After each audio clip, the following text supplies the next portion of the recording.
Now, you're welcome along. So happy to bring in Aidan O'Mahony, 5 times an All-Ireland winner with Kerry, 2 All-Stars to his team, 10 Munster titles, and he's written a new biography, Unbroken. He joins us on the line now. Aidan, great to have you on.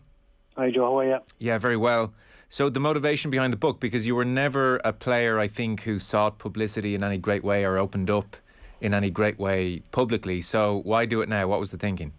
Yeah, I think you got it right. I think I'm probably the worst person, I'd say. If any media journalists told you I was probably the worst person ever to interview. Yeah, look, in 2019 I went on the Camino with Pride, Cardiac Risking Young People. It's charity based in Dublin, and when you're on the Camino like that, you have plenty of time to reflect. And for me, I came away from it with kind of 2 goals. I have 2 young kids, so I wanted to learn how to swim, and the second one was the thought of a book. And lo and behold, Kira Dooley from Hachette contacted me in March the following year, early 2020, about writing a book. When you're on the walk, what parts of your life do you find yourself reflecting on the most? I think the biggest thing, Joe, was the very first night we were there. There was 22 people there, and we were sitting around a big timber table, and every person stood up and gave the reason why they were there. And it's a memory that will stay with me for the rest of my life. You know, parents having lost young kids, me going over there having a 2-year-old and feeling how lucky and blessed I was, and these people opening themselves up and, you know, sharing everything what they'd lost, and that outpouring of emotion between 22 strangers on the very first night around the table. And obviously there was some positive stories as well, where we had a guy that had open heart surgery and he was there with his 6 friends. So that journey every day was, you're walking with people that you've never met in your life, and it's like being so open with someone along that journey that you don't even know. And I kind of found when I was coming home then that I was a person that probably hid behind a jersey and people didn't know who I was, and I felt like even getting on the plane that day, it's like being a bit of a fraud, that you talk about having a career in a Kerry jersey, but nobody knows the person. And if I was going to write in the book, then it had to be an open and honest one. And what did you say on that first night on the Camino when it was your turn to speak? I told him the reason I was there. I'd lost my own dad to a heart attack in 2012. I didn't go into the whole, side of mental health or being an ashari in 2010. I don't think it was the time and the place for it, because for the group I was with, for them, it was a journey they were going on, I suppose, to heal them. My own journey was, I suppose, one in kind of quietness that I was going on myself, that I'd been there, no one knew about. And, there's one way to kind of open up to people, and you put something in a book and there's no going back from it. Mm. To jump back right to the start, it was kind of striking, you were saying, of your upbringing in Mount Organ, Rathmore, grew up in a farm and very isolated, and even in your primary school class, just 4 kids in your primary school class growing up, and you made an observation. I mean, to what extent it's true, who knows, but you certainly remarked that, in terms of personality development or social skills, they would have maybe suffered, as opposed to a child maybe living, I don't know, in somewhere urban with kids all around and a big primary school class all around them. Yeah, it was very simple, It's like the old cliche. We either walk to school, our principal, our vice principal would pass us every morning. We'd hide behind the walls so that she wouldn't pick us up, so we'd be late for school. But, we grew up in a very small school. Tom Sullivan, the ex-Kerry player, he went to that school as well. And, it was a very simple life. He went home after, I went home after school, and we had a cow that we milked at home for milk, and everything was kind of grown off the land. And my brother Noah would come down and collect me, and we'd go to our farm and get blessed, Joe. And there was nothing outside of it. Like, for me, football was the last thing on my mind. I had no aspirations or kind of an outlook of being a Kerry footballer. I wanted to be a farmer, and I have no problem saying it.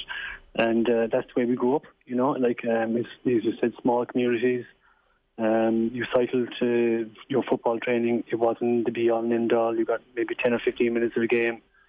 And then it was back home because my parents were big into education as well, and there was 7 kids, and I was the youngest of 7. Like, so, you know, you worked on the farm, and you worked hard. Like, you went to the bog in the summer, and you cut hay in the summer, and like you spend most of the time out the hill where we have in Gilflesk, where you have a couple of 100 sheep, and you're trying to round them up, and that was your week. Do you reflect on it fondly? Absolutely, Joe. Yeah. I think part of me from maybe 2004 to 2010 lost that person, where it was a very simple way of life, you know, where you go back, and I always say our farm is up in the mountains. It's very therapeutic. You go up to the top of the mountain and you're looking over the Killarney Lakes. You know, you go to the different seasons, like where you're sheep lambing, to put him out the hills. Everything was tough, where you drew bales or poles or nuts. Everything had to be. There was no tractors or anything could drive up the fields. But it was what we were used to. We knew no different, and I loved that way of life. And you know, I suppose it made me, some of the athlete that I was in the last couple of years. On the Kerry point, then, like, you weren't superstar underage, as so many who go on to do great things at senior level aren't. But you weren't a million miles away either. You do at one point say around kind of 2000 or so. At that stage, your Kerry career had been about 20 minutes as a minor. You'd missed the under-21s in 99, and you were a sub then in 2000, which was the year that Kerry team lost to Waterford. And you were thinking, geez, I'm a sub on the team that lost to Waterford. Definitely a bit of a sea change for you in terms of desire and commitment into the 01 season. And ultimately, you became captain then, and there was a huge kind of switch flick. That seemed to be when your Kerry career kind of took off, that last year of under-21s. Yeah, and I think a lot of those years was about commitment and what I was putting myself in. Like 1998 as a minor, I was happy to be there. You know, it was just, as I wrote in the book, everything was about my family, because it was the joy they were getting out of it. Like, you can see a young lad growing up from a small parish, and next all of a sudden he's getting his shorts and socks from the Kerry County Board, and you're coming home and you're telling your parents that. It was huge, because, you know, my parents had no involvement in football, and, you know, that was probably the start of it. And in the under-20s and under-21s, I should say, you know, the first year Jack O'Connor was there, I kind of got a taste of it. And, you know, and John Evans was there for 2 years, and I think the first year he probably saw a player that wanted to be there but didn't want to put in the work.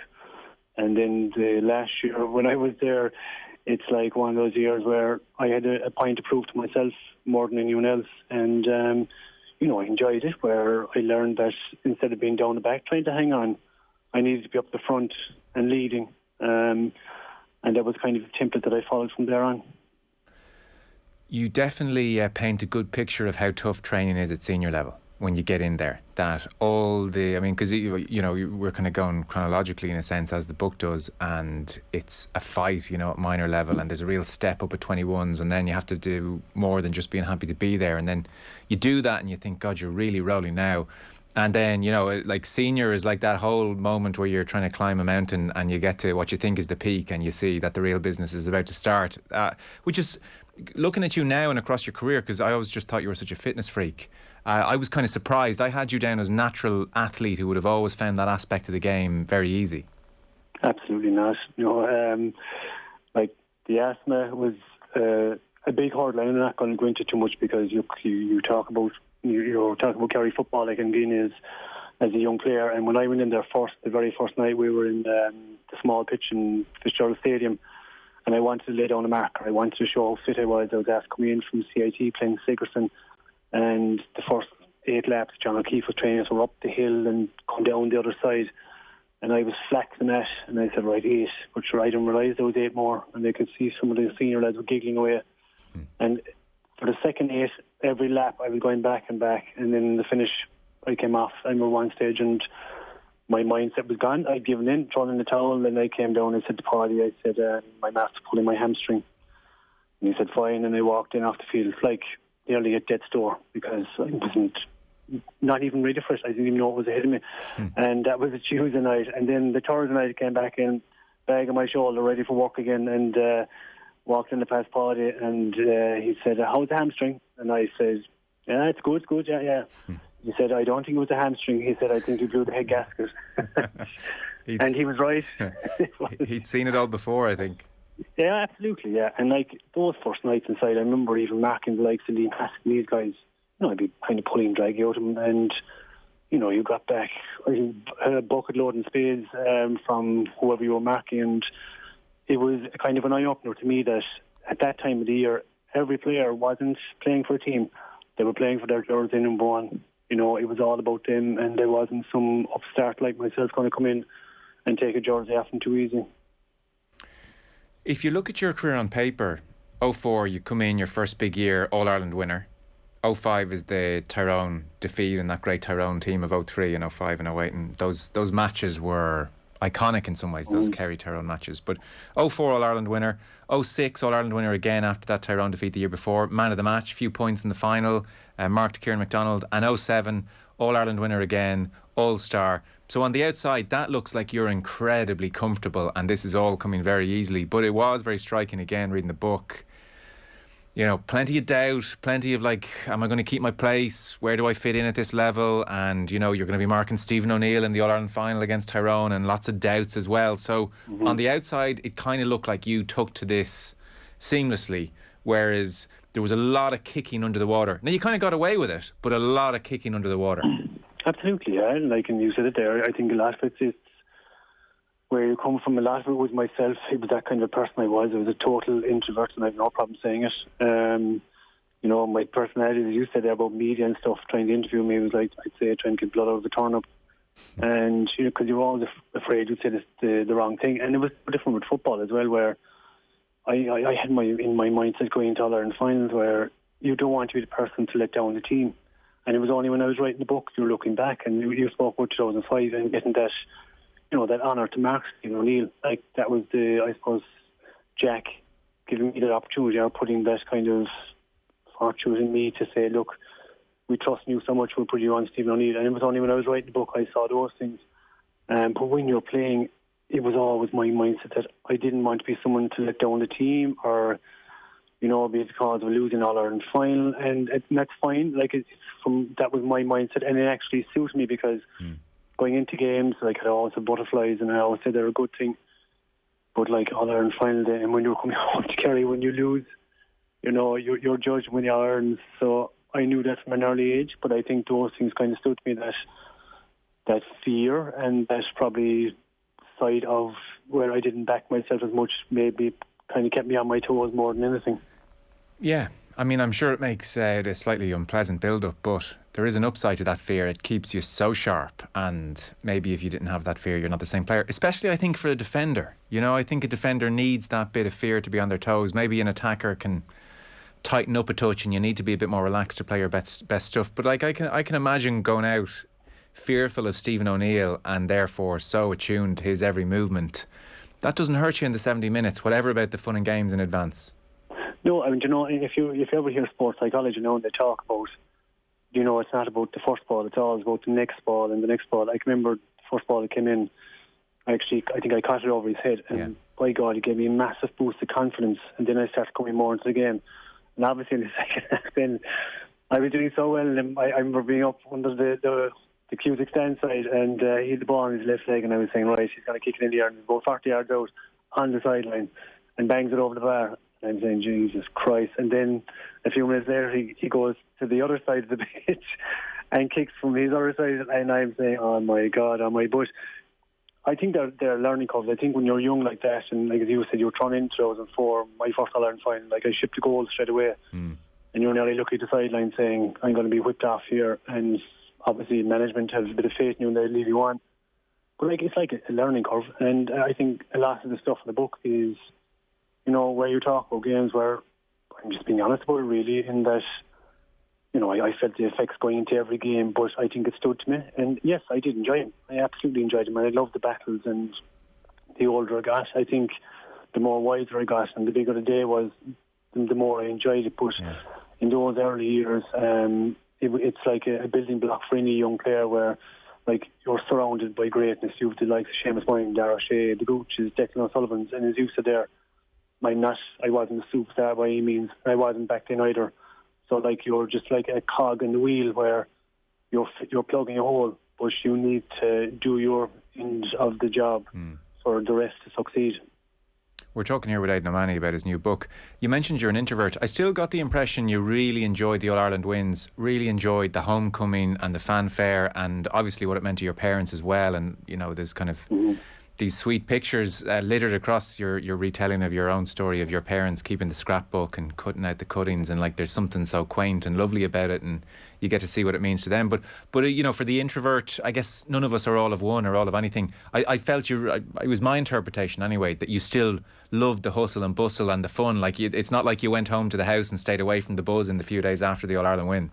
Absolutely not. No, no, I was well able to go out after, Joe. There's no covering that. And I enjoyed that part of it. I think the introvert part was my personality. It was who I was. Look, I won't say shyness, but there's a kind of a deep kind of dark side. It was there for years. And I loved it. It's every young boy's dream. Number one, to win All-Ireland, but kind of come home to your own club and be the first stop on the train on the way home, where you have every single player, you have the management, you have a joyous mood, and you have your home club and community there. They're the best days of your life because you make memories from. And I'm always saying this, we're addressed by what we won and stuff, but it's what those days brought, or the days after and stuff, are what stick with you, because the medals end up in a drawer, but the pictures end up on your wall. And for me, those were brilliant days. And you do the flip side then, where I spoke 2005, where as a player you talk about what makes you hungry, or what makes you keep going back, coming home 2005 and stop you off from Rathmore. I haven't forgotten that day. It was like a funeral, very tough. And you have to go through that whole thing. You have to go through that whole carnival atmosphere where you're stopping off in Killarney, and then you're stopping off in Tralee, and you're meeting people, and you have to be respectful as well to people that have supported you all year and gone to an Ireland final, even though you don't want to be there. So you see both sides of it. Yeah. You loved Jack O'Connor. I mean, if we're going through some of the managers, you loved how he'd simplify a message for you. And it seemed, especially in those early years, although not exclusively because 2014 and the job and Michael Murphy, but certainly there was a man-marking quality to your performance. And Jack O'Connor would give you confidence. And the message would be as simple as, look, if we don't see your man, I don't need to see you. That's all you have to do. Yeah, it's either that or he knew my skill set. I think, yeah. He made it very simple.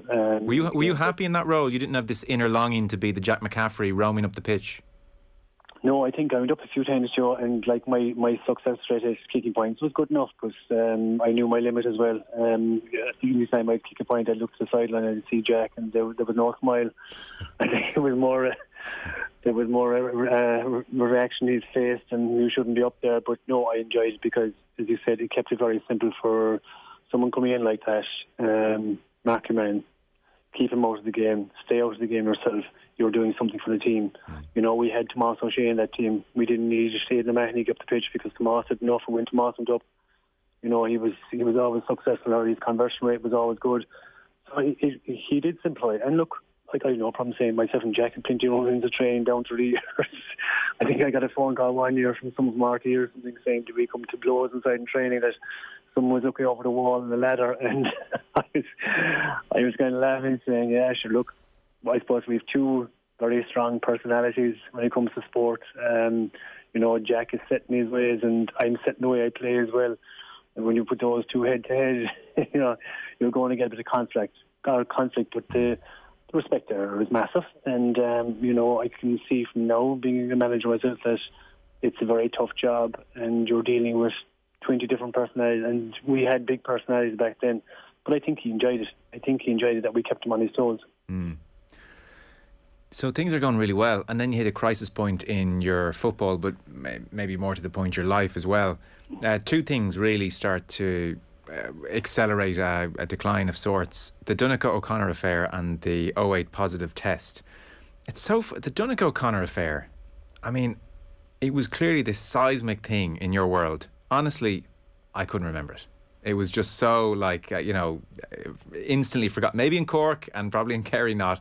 I think the other 20 or other 30 counties had got over this fairly bloody quickly. But it was amazing to read, So you and Donaghy-O'Connor on the sideline, Croke Park. He gives a little slap of the hand, I don't know, to your chin or to your cheek, and you go down like you've been shot. And look, you know, no one's saying your world's greatest moment, but at the same time, I'd say most people kind of after the match had fairly forgotten about it.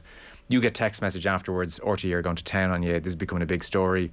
You're at this stage, you're a guard in Cork City, you see the local paper has, you know, the front page is just cheat, and it's you there, and I think your first visitor to the Garda station to get their passport stamped that week tells you should be ashamed of yourself. So, like, I get the immediate 48-hour, 72-hour furore. It's amazing the extent to which this probably, you say in the book, took you 2 years to fully get over and get past. So explain that to us, because like I said, I think for most people, you know, this was only a touch above routine cut and thrust of what happens in the world. Why did it linger around you so long, do you feel? Yeah, look, I suppose a few things. Look, number one, you know, like football is a religion in Kerry, and that wasn't looked on too kindly. For me, my mindset, as I said at the time, was that was every good that I'd done in football was undone for that. That would be something I'd be remembered by. You know, it was needed nothing to do with Donaghy. It was totally my fault. And like as a player, and from myself, like I played in the line, and you know, like you go on the pitch and across the white line, and you bring a part of you for the team, as in you're thick and tough. Next, all of a sudden, you throw yourself on the turf in Croke Park and the local derby between Kerry and Cork. It doesn't go too easily, Joe. Like, I think it ate away at me for a long time, because it was myself. Like, I was my own worst enemy, because I judged myself with such high standards. And how could you bring yourself back up to high standards when you do something like that in the pitch? And I genuinely mean that. And that was my mindset, and even writing the book. Like, I look back on that and I was embarrassed, my family having to see that, and you know, everything that goes with it as well, and your guard and all these things, and every night you're on duty up in Cork, you know, it's been thrown back to you, and rightly so. And that was my mindset at the time. I deserved everything I was getting, and there's just no part in GA for it. And like I just kept telling myself, like, why did you do it and all this, and but did like, because even I can even hear now a touch of embarrassment. Like, did no part of your brain or people around you go, look, let's be honest, you did it because you wanted to win, and we're out there. Like, nobody got shot. No, it wasn't a crime. You're a guard. You're seeing actual terrible things happening all the time. Yeah, it wasn't great. Not your greatest moment, but at the same time, we got to put some perspective here. You know, I mean, words like embarrassment and what it meant to your family. You know, it's really severe language, isn't it? It is, and like, it's being honest. You know, as I said, it was getting letters in the door, and that's fine. You know, I've no problem people sending me messages and stuff, and even nowadays when I do our Instagram page area on fitness, you know, people send me in a question, they'll be like, you're a cheat and you're this and that, and they'll send me on the video that or tag me in it constantly, and it's the same people the whole time, obviously. Yeah. But, you know, I can answer no, and I can deal with no, but back then it was like a touching point that I couldn't deal with, where I just said, like, that's what I'd be remembered for. And like, as I said, like, when you're an introvert, John, and I genuinely mean this, it's very hard to deal with some of that, because after an incident like that, you definitely need to talk to someone. And even before it, I had plenty of issues through my life, and It wasn't even the Donaghy-O'Connor thing that led on to 2010. It was irrelevant. It was nothing to do with that. But those are the small points. Like, I just couldn't deal with them, where I went away and said, yeah, I'm bulletproof here, I'm fine, you know, I'm grand, laughed them off. But it ate me away, because, as I said, you were two things where you get an opportunity in the Kerry jersey and you play on the line. And I'm not going to say I was a tough man or anything, but I enjoyed that part of it. I enjoyed the contact part of it. And then for that to happen, it just, I don't know, it was, you know, looking back now, yeah, I can say it's fine. There's probably several reasons for it. But for those 2 years, it was like, embarrassed, I think, is an easy word to say about it, but it doesn't happen in G. And why did it myself? I'm just kind of, I don't know, I think it took away a lot of the glass from my career as well.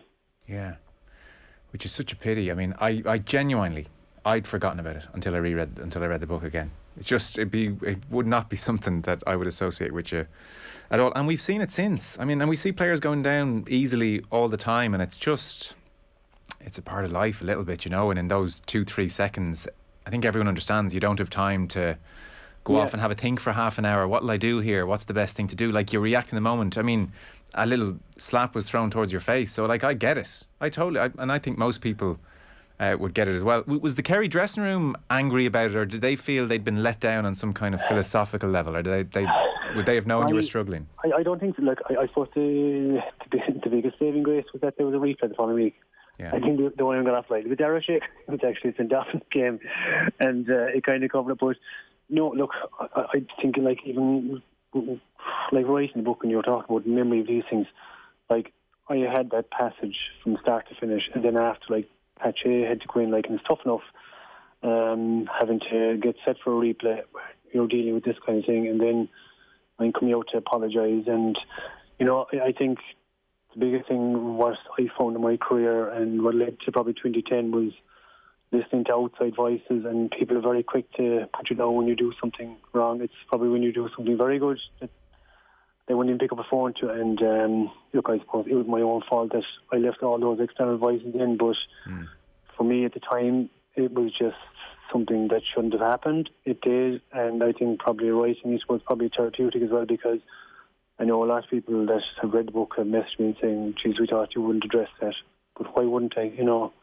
And it's not for me to kind of say, oh, this is my side of the story. It was just being honest and saying, I did it.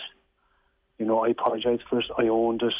I wish it didn't happen, but it did. And you move on in life. But for me, I think that was one of the things, along with several other things before it, that led on to 2010. Yeah. So this is going on in the background, and then there's the positive test after the 08 final. 17th of November 2008 GA statement, and they were saying a player tested positive for salbutamol, and pretty quickly your name leaks out into the media. And this is, I mean, I can understand the absolute horror and panic over this, even more so than the Donaghy-O'Connor situation. This gets very serious very quickly. You have to get a solicitor. You're looking at a ban for potentially 2 years, and you have to go before a committee. So I presume, I mean, well, I know from reading the book, but your asthma had been there from childhood. Inhalers around training sessions, and even I think daily as well, but certainly training sessions and matches, it would have been very, very rare across the previous 20 years of your life to have been without your inhaler and to not have taken your inhaler. Is that right? Absolutely, yeah. Yeah. So, like, I was diagnosed with asthma when I was 8. I think the first thing, Joe, was that morning, I finished duty at 6 o'clock in the morning, and, like, I wrote this in the book where I had 89 missed calls. I actually had 89 missed calls. I think I had one of those old Nokia phones where it was like a block.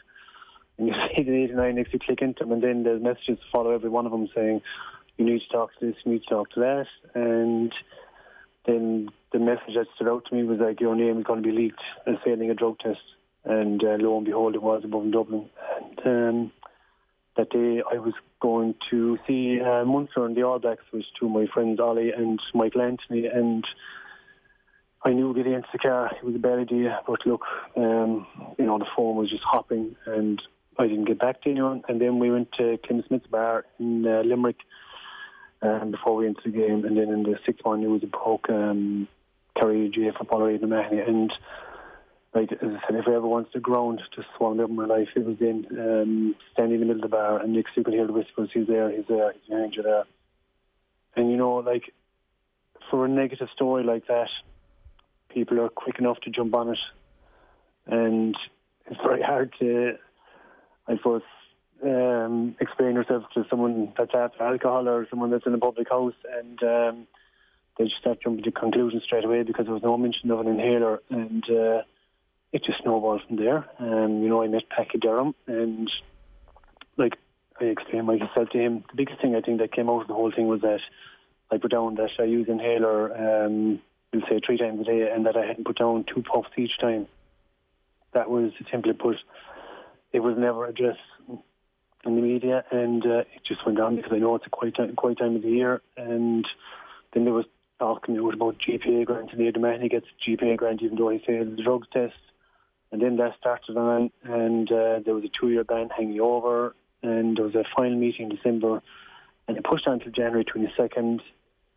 And at that stage, I probably was saying to myself, no, not probably, I was saying to myself, I wish I had never put on the jersey, because, like, outside of me, you can imagine my parents, like, maybe out in the countryside, going doing their shopping on a Monday morning or going to mass on a Saturday night, and everyone talking about their son failing a drug test.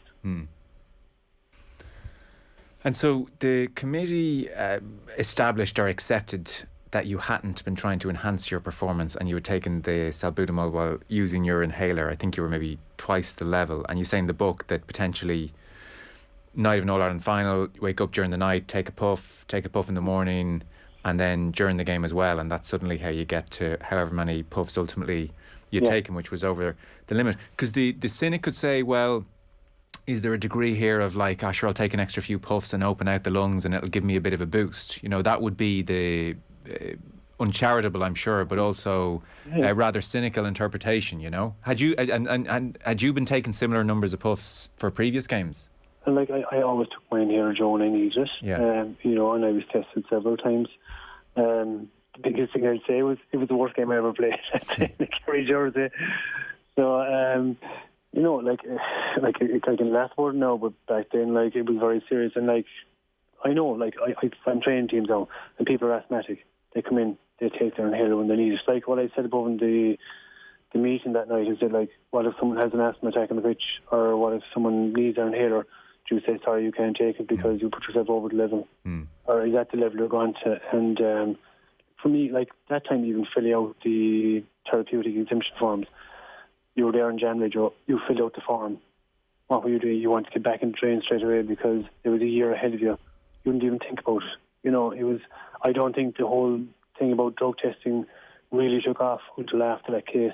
I don't think teams took it as serious until after that case finalised. And I think, so, you know, it was, and to be, I suppose, named the first person ever to fail a drug test, and you're asthmatic, and it's salbutamol. As I said, one of the papers, like, where you're front page and head into the workplace, and next you're going upstairs to your boss, your superintendent, your chief superintendent, and you're writing an email trying to explain yourself. Like, it's something that would play around your mind fairly quickly. And for me, then again, 2009, like, where GA was probably the last place I wanted to be. Yeah, I can imagine. I mean, look, just to have drug cheat associated with anyone's name is horrific. You know, there's a public shaming aspect to it. Because Jerome Conway, the Kerry chairman, said that you'd had flu symptoms that weekend. Was that right? That wasn't mentioned in the book. Yeah, and like, look, sure, if I put that in the book, Joe, they'd be saying, he's only making excuses, and that's the last thing I want to be doing. Right. I think coming into All Ireland, look, you knew too, like that, even the night before a game, like the anxiety and everything going into it, and I'm not going to be making excuses. It is what it is. Yeah. And that's just the way it all petered out, and look, I had nothing to hide, but like someone said, why didn't you come out in the very start? How do you come out at the very start and try to explain yourself after your name is being leaked and you're saying you have to fail a drug test? What do you exactly say? Yeah. To be fair to you, you do say in the book, it's my fault I didn't know what the threshold is. I hold my hands up on that.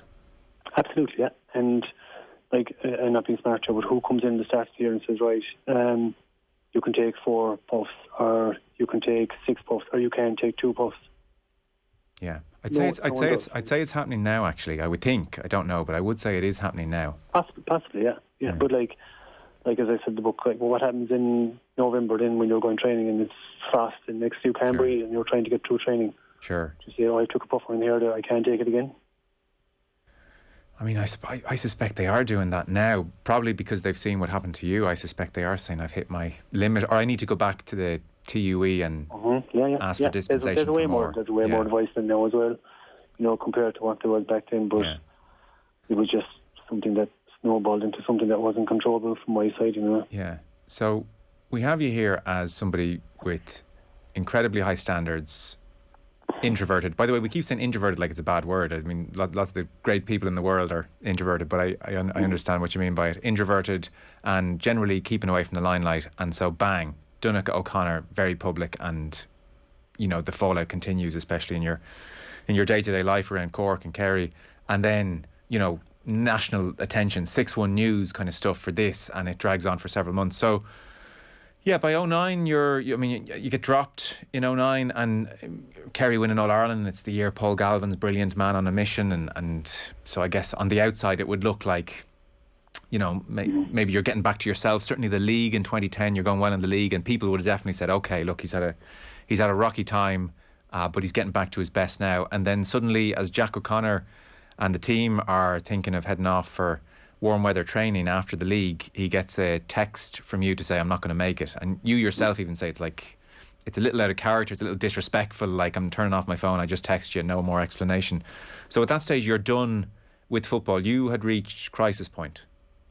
Yeah, and I think, like as you said, 2009, I think the only two positives from it were, for me, that Darren O'Sullivan, some guy I did very close with, lifted Sam Maguire, and obviously Paul, who I played with for my whole year. He got Player of the Year. But for me, and let's be honest, I didn't enjoy the year. It was the first time I was dropped. I was in fierce negative mindset. Like when I was writing, looking back at the person, I hated that person, and I won't say it too easy, Joe, but I actually did.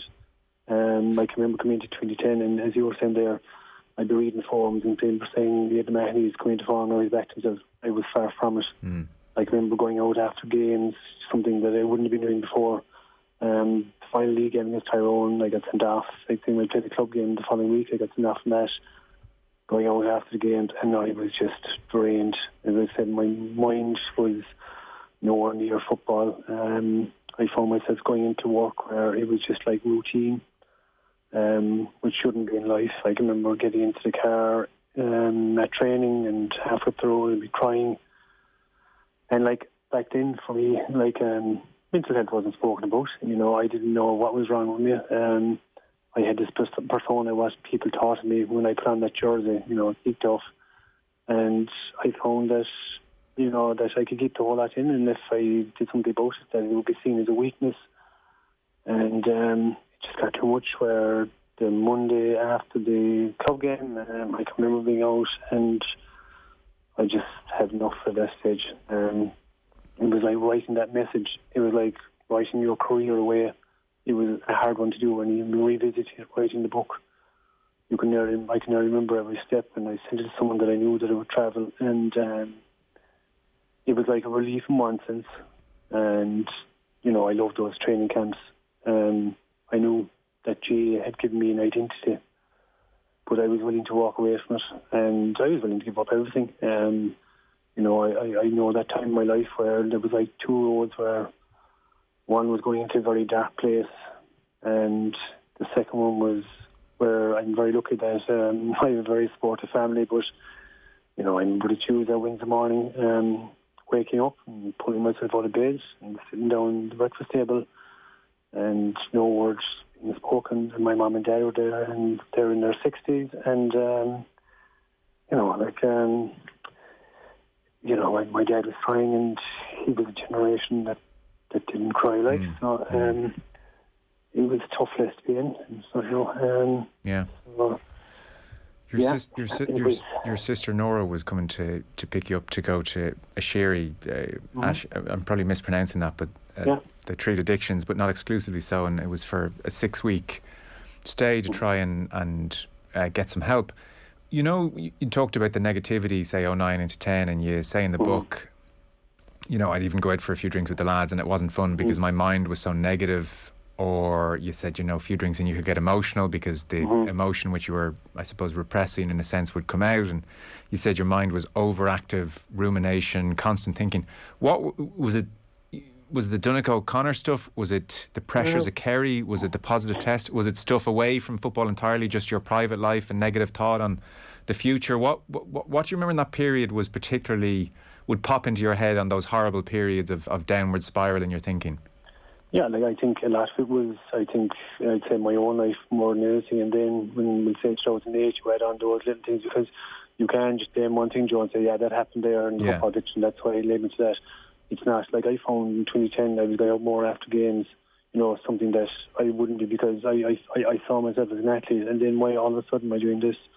And then like the emotions coming up after being out nights, and not being able to think. And like I knew my family could see straight off where this is a guy that's gone through his career 20 years, or gone through his life 20 years, never spoke about anything.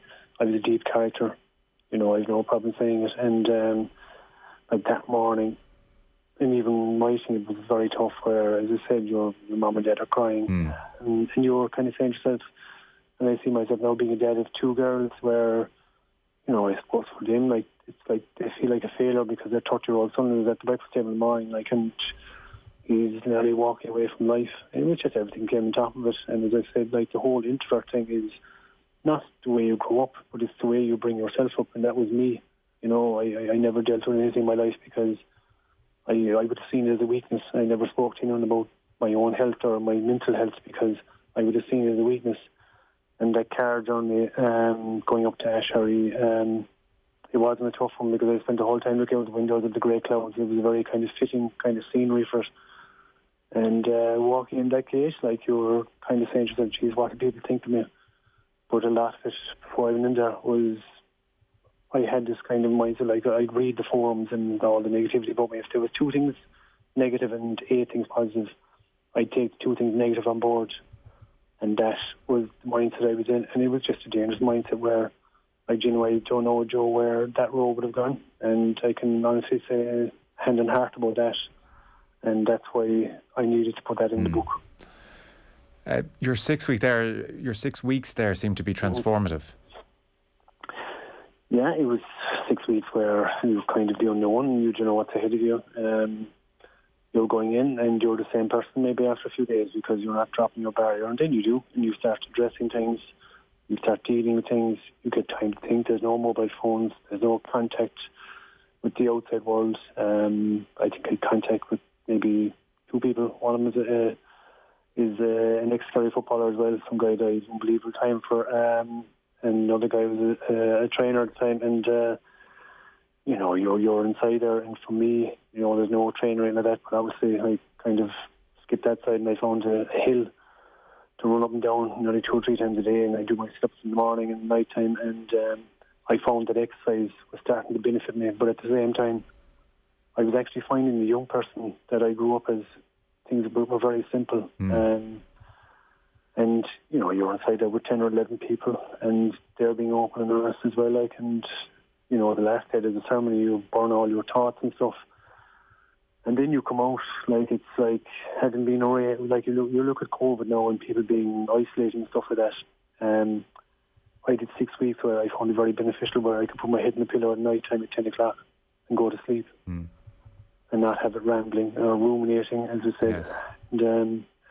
And Aidan, could I ask, if it's too personal, we move on. Aside from the GA stuff, you said, you know, it's stuff in my life. What thought or thoughts from your life had been hurting you or dominating your thinking? Look, there'd been a few incidents in my life. In 2004, I suppose there was a highly publicised case as well, involving my current job, which is in the book, but you know, things like that you don't deal with down through life. And, you know, it was for me to address those things then and to talk about them and why they were happening. And talking about them? Yeah, talking about them, yeah, because like I never did, Joe, because I kept everything to myself because I thought I was that person that, you know, like when you grow up probably in a farming background and then you come into county scene as one of these TikTok players that plays on the edge, and all of a sudden you can be kind of showing weakness, and that was my mindset. And compared to the person I am now, and it's funny, like, and I spoke to someone last week and they said to me, sure, I met a few people there and they said, Joe, I'm looking for publicity. And I said, do you think if I was looking for publicity, I'd lay everything bare inside the book that my young kids would read in 10 or 15 years? Obviously not. I'm just showing the person that I was.